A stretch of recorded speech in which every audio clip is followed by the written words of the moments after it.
आ गया class 11th जेक board के student के लिए इंग्लिश कोर का मॉडल पेपर आ गया। ठीक है, तो दोस्तों फाइनली आज की इस वीडियो में हम लोग जो है जेक बोर्ड क्लास 11 का इंग्लिश कोर का मॉडल पेपर का फुल सॉल्यूशन करने वाले हैं। आप वीडियो को अंत तक देखिएगा, जितना दोस्तों को जरूर से जरूर शेयर कीजिएगा। चैनल पे दोस्तों पहली बार आए सब्सक्राइब करने के साथ साथ बेल नोटिफिकेशन को ऑल पे प्रेस कर लीजिएगा। ठीक है, और देखिए दोस्तों क्लास 11 के जितने भी विद्यार्थी उनके लिए दोस्तों बहुत बड़ी खुशखबरी है। ठीक है, वो खुशखबरी है कि आप सभी के लिए दोस्तों फाइनली गेस पेपर रेडी हो चुका है। ठीक है, अगर आपको गेस पेपर चाहिए, ठीक है, सारे सब्जेक्ट का मिल जाए दोस्तों। क्लास 11 के आर्ट्स कॉमर्स साइंस सभी के स्टूडेंट के लिए दोस्तों गेस पेपर अवेलेबल है। अगर आपको गेस पेपर चाहिए दोस्तों इस नंबर पर व्हाट्सअप कीजिएगा दोस्तों। मात्र दोस्तों आपको 40 रुपया में गेस पेपर को दिया जा रहा है और एग्जाम में 4 चांद लगा देगा। बोर्ड एग्जाम 2024 में तहलका मचा दीजिएगा। ठीक है, जरूर खरीदिएगा दोस्तों। इस नंबर पर आप संपर्क कीजिएगा। ठीक है, व्हाट्सअप कीजिएगा। 40 रुपया पे करके दोस्तों आपको गेस पेपर मिलने वाला है। ठीक है, तो चलिए फाइनली आज की इस वीडियो को शुरू करते हैं। आज की इस वीडियो में जेक बोर्ड क्लास 11 इंग्लिश कोर का मॉडल पेपर को सॉल्व करते हैं। सबसे पहले दोस्तों लिखा है read the following passage carefully and answer the questions from 1 to 4 choosing the best suitable options. यानी कि ये पैसेज जो दिए गए हैं इस पैसेज को पढ़ना है, पढ़ने के बाद कुछ प्रश्नों का सही जवाब आपको बताना है। ठीक है, चलिए फटाफट से पैसेज को पढ़ते हैं, पढ़ने के बाद इसका सॉल्यूशन देखते हैं। बोलता Assam in the north east of India is called the tea garden of the world, tea grow in, ठीक है, which is on a tea estate, there are thousand and thousand of tea bosses. कहने का मतलब दोस्तों असम का जो north east of India जो है, ठीक है, वो जो है टी गार्डन के नाम से जाना जाता है। ठीक है, वर्ल्ड के लिए फेमस है। क्या फेमस है सर जी? ठीक है, तो चलिए यहाँ पर क्या बोलता है कि जो आपका दे, ठीक है, they are planted is in long time. जो प्लांटेड होता है पौधा वो लॉन्ग टाइम के लिए होता है। ठीक है, लॉन्ग लाइन। ठीक है, early in the morning campaigning of A women and children is carrying a basket go of the garden plug of the leaf. यानी कि जो भी गर्ल्स, जो भी आपका चिल्ड्रन बच्चे या फिर महिलाएं, ठीक है, वो बास्केट में क्या करती है, जो है गार्डन जो आपका टी होता है, ठीक है, टी का जो पत्ता यानी कि लीफ को लेती है। One the youngest and the most tender leaves are the plucked, they leave are the visioned and the taken off to the factory to be made into tea as your known has। ठीक है, और उस पत्ते से चाय बनाता है, T यानी कि चाय। चलिए इस प्रकार से देखिए, तो पहला दोस्तों क्वेश्चन आप सभी के सामने रख दिया गया है। ठीक है, और पहला क्वेश्चन में पूछा गया है, क्या पूछा गया है सर? तो इसमें पूछा गया है कि वेयर इज असम सिचुएटेड। तो असम कहाँ है हम लोग देखें सर, कहाँ देखें? यहीं तो देखें, Assam is north east of India, यानी कि इंडिया का नॉर्थ ईस्ट में है। तो नॉर्थ ईस्ट कहाँ है सर? नॉर्थ वेस्ट दे, गलत मारिए इसको, काहे सही मारिए? गलत, चल तुम गलत। ठीक है, नॉर्थ ईस्ट इंडिया बिन नंबर चचेर का भाई सही हो गया। ठीक है, चलिए आगे दोस्तों बढ़ते हैं। नेक्स्ट आप सभी का क्वेश्चन नंबर 2। ठीक है, कहता Assam is called the tea garden of the world because. आनी क्या बोलता सर? समझ में आया? नहीं समझ में आया। असम को विश्व का चाय बागान कहा जाता है। क्यों कहा जाता है? इसलिए कहा जाता है, क्यों कहा जाता है कि जो आपका क्या आपका टी इज एबोडेंटली ग्रो हेयर, यानी कि चाय यहाँ प्रचुर मात्रा में उगाई जाती है, इसलिए असम को T garden of the world, दुनिया का टी गार्डन कहा जाता है, चाय का बागान। ठीक है, चलिए 3 नंबर दोस्तों का था what kind of a leave are plucked, मतलब कि जो है किस प्रकार की चाय की पत्तियां तोड़ी जाती है, प्लकेट किया जाता है, तोड़ा जाता है। वर्ब 2 लगा दिया दोस्तों। ठीक है, डरिया मत, इंग्लिश आ गया। बेजोर तरीका से प्रश्न को सोल्व करेंगे हम लोग। ठीक है, तो 3 का जो करेक्ट ऑप्शन नंबर सी हो जाएगा। क्या sir? Youngest and most tender leaves, कहने का मतलब है सबसे छोटा और सबसे कोमल पत्ता को तोड़ लिया जाता है। क्यों? चाय बनाने के लिए। ठीक है, चलिए ठंडा के मौसम में चाय गर्मा गर्म मस्त लगता है का। चलिए 4 नंबर दोस्तों का था when do women and children go of the garden to plug the leaf. का पढ़ लिए सर? कहने का मतलब है कि महिलाएं और जो बच्चे हैं पत्ते तोड़ने के लिए बगीचे में कब जाते हैं? गो ऑफ कब जाते हैं दोस्तों? तो अर्ली इन द मॉर्निंग, 4 का सी नंबर। जो कि 1 से लेकर क्वेश्चन नंबर 4 था, सारा आंसर तो यहीं से मिल गया। ठीक है, चलिए आगे बढ़ते हैं। फिर से बोले दोस्तों, अगर आपको गैस पेपर चाहिए नंबर पर संपर्क कीजिएगा एग्जाम में तहलका मचाने के लिए। ठीक है, 5 नंबर दोस्तों कहता है the leaf are the visit and taken of to the, मतलब पत्तों को तोड़कर उतार, क्या उतार मतलब सर फैक्ट्री। ठीक है, जो पत्ता है उसका विजिट होता है फैक्ट्री। ठीक है, ऑप्शन नंबर ए। 6 नंबर का था while writing a note which of the following is not used, मतलब नोट लिखते समय निम्नलिखित में से किसका प्रयोग नहीं किया जाता है। सर राइटिंग लिखते समय किसका प्रयोग नहीं करते, नोट यूज करते, किसका यूज नहीं करते हैं। तो जब भी राइटिंग लिखिएगा तो आर्टिकल का यूज नहीं होता है। ठीक है, ध्यान रखिए, हेडिंग मार लीजिएगा, सब हेडिंग मार लीजिएगा, लेकिन आर्टिकल कभी नहीं मारिएगा। चलिए आगे बढ़ते दोस्तों। 7 नंबर का था in the report writing narration of the event is always written in, मतलब रिपोर्ट लेखक में हमेशा घटना का विवरण लिखा जाता है। रिपोर्ट राइटिंग में घटना का विवरण नहीं लिखेगा तो वो रिपोर्ट कहलाएगा नहीं कहलाएगा, संपादक कहलाएगा नहीं कहलाएगा। का है देखिए, तो 7 का जो करेक्ट ऑप्शन नंबर क्या हो जाएगा, बी नंबर। ठीक है, इमीडिएट पास्ट फ्रॉम, मतलब कि तत्काल अंतिम का रूप। चलिए आगे दोस्तों बढ़ते हैं। 8 नंबर क्वेश्चन कहता है in the letter writing replying to the inquiries come under the categories of, कहने का मतलब है कि पत्र लेखन में प्रश्नों का उत्तर देना किस श्रेणी में आता है। जो लेटर राइटिंग होता है, ठीक है, उसमें जो इंक्वायरी क्वेश्चंस होता है उसका रिप्लाई कब देते हैं, कहां देते हैं। ठीक है, तो उसका जो रिप्लाई देते हैं वो हम लोग देते हैं बिजनेस लेटर में, मतलब कि व्यवसायिक पत्र में। ठीक है, चलिए आगे दोस्तों यहाँ पर 9 नंबर का आता है in a formal letter the correct form of the saturation is, ठीक है, यानी कि औपचारिक पत्र में अभिवादन का सही रूप क्या है।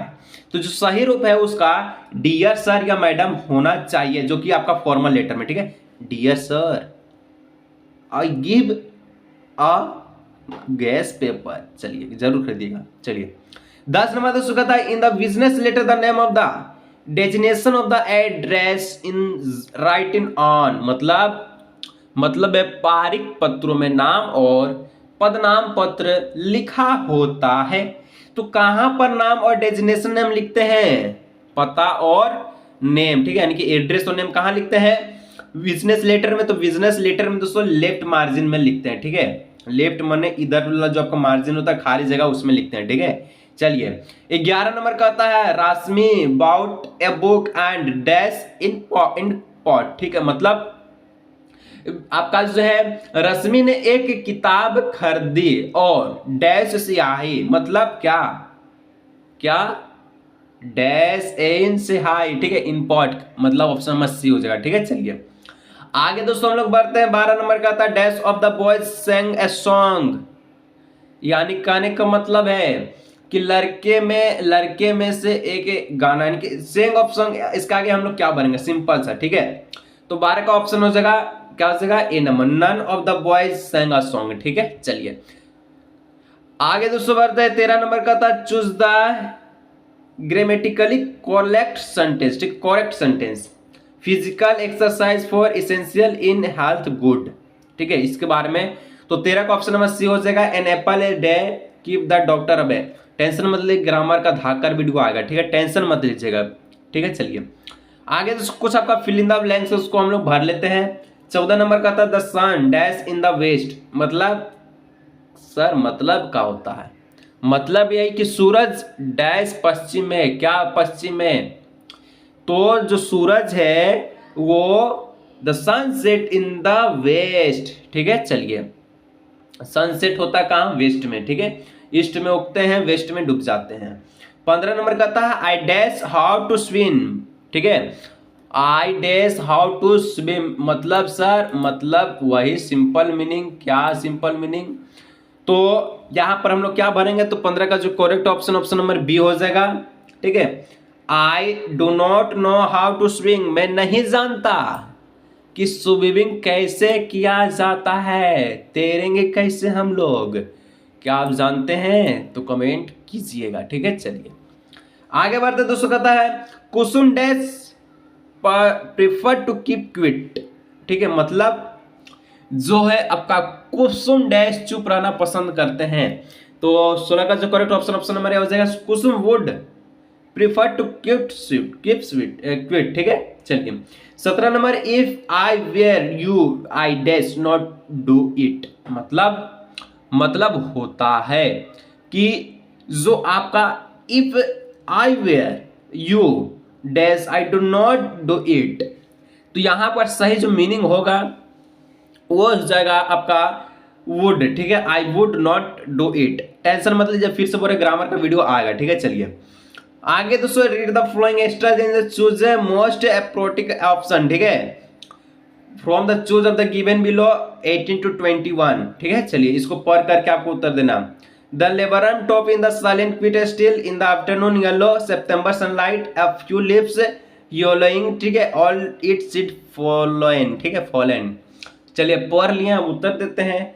The labour tree top is dash, तो यहाँ पर साफ साफ लिखा है टॉप इज डैश क्या है, तो साइलेंट है, ठीक है। तो यहाँ पर जो 18 का जो करेक्ट ऑप्शन नंबर सी हो जाएगा, क्विट साइलेंट एंड स्टिल, ठीक है। चलिए आगे दोस्तों नेक्स्ट 19 नंबर का था, what times of the day is the described, मतलब कि कौन से समय को डिस्क्राइब किया गया है, तो सितंबर सनलाइट को, ठीक है। और यहाँ पर तो आफ्टरनून, देखिए आफ्टरनून येलो सितंबर, ठीक है, तो यहाँ पर आफ्टरनून ऑप्शन नंबर बी हो जाएगा। चलिए नेक्स्ट 220 नंबर का था है, how does September sunlight appear the yellow, ठीक है, तो ऑप्शन नंबर सी हो जाएगा येलो। तो कुछ दोस्तों इंग्लिश में यही खासियत है, पेसेज दे देता है, ठीक है, उसमें से कुछ प्रश्नों का जवाब देना पड़ता है, बस कुछ नंबर आपको आसानी से मिल लेता है, ठीक है।